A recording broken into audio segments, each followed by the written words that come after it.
আজকে আমি আপনাদের একটা নিরামিষ পটল ভাপা দেখাচ্ছি। তার জন্য আমি সর্ষের তেল নিয়েছি। সর্ষের তেলে আমি একটু হলুদ গুঁড়ো দিয়ে আর পটলগুলো ছেড়ে দিলাম। পটলগুলো একটু লাল লাল করে ভেজে নেব। আর এই ভাপাটা নিরামিষ খেতে দারুণ হয়, করে একবার খেয়ে দেখবেন, খুব ভালো হয়। নিরামিষের দিন করলে তার কোনো কথাই নেই, এই ভাপাটা দিয়ে ভাত খেয়ে নেবেন। একটু নুন দিয়ে দিলাম। নুনটা দিয়ে আমি একটু পটলটাকে লাল করে ভেজে তুলে রাখবো। পটলটা ভাজা হয়ে গেছে, আমি তুলে নেব। আমি এই তেলের মধ্যেই আলুটাও ভেজে নেব। আলুটাও একটু নাড়াচাড়া করে খুব সামান্য একটু হলুদ আর নুন দেবো, দিয়ে ভেজে নেব। এটা প্রায় নাড়াচাড়া করে ভাজা প্রায় হয়ে এসেছে।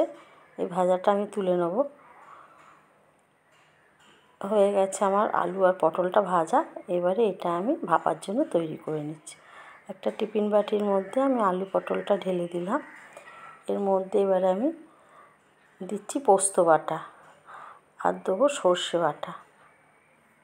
পোস্ত সর্ষে বাটা দিয়ে দিলাম। আর এর মধ্যে দেবো আমি বেশ কিছুটা নারকেল কোড়া। এখানে প্রায় 1 বাটির মতন আছে নারকেল কোড়া। আর দিলাম লঙ্কা গুঁড়ো, নুন, আর যেহেতু নিরামিষ একটু চিনি দিয়ে দিলাম। কাঁচা সর্ষের তেল একটু বেশি করে দিলাম। আর মশলার বাটিগুলো ধুয়ে একটু জল দিয়ে দিলাম। দিয়ে খুব ভালো করে একটু মাখিয়ে নেব। মাখানো হয়ে গেছে। এবার আমি এর উপরে কটা কাঁচা লঙ্কা চেরা দিয়ে দেবো। দিয়ে আমি এটা ঢাকা দিয়ে আমি এবার একটা স্ট্যান্ড দিয়ে দিলাম কড়ার মধ্যে, দিয়ে আমি এটা ভাপাতে বসিয়ে দিলাম। এটা 15 থেকে 20 মিনিট হবে। 15 থেকে 20 মিনিট পরে আমি দেখাচ্ছি খুলে আপনাদের। এটা হয়েই গেছে। একটু ঠান্ডা করে নিয়ে আমি তুলে নিলাম। এরপরে আমি বাটিটা খুলে আপনাদের দেখাচ্ছি ভাপাটা কত সুন্দর হয়েছে। আর আপনারা বুঝতেও পারছেন না, এটা খোলার পর এত সুন্দর গন্ধ বেরিয়েছে যে গন্ধতেই মানুষের খাওয়া হয়ে যাবে। এত সুন্দর গন্ধটা বেরিয়েছে।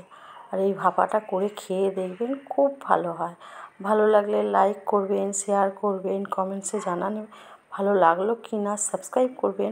হয়ে গেছে আমার আলু পটল ভাপা।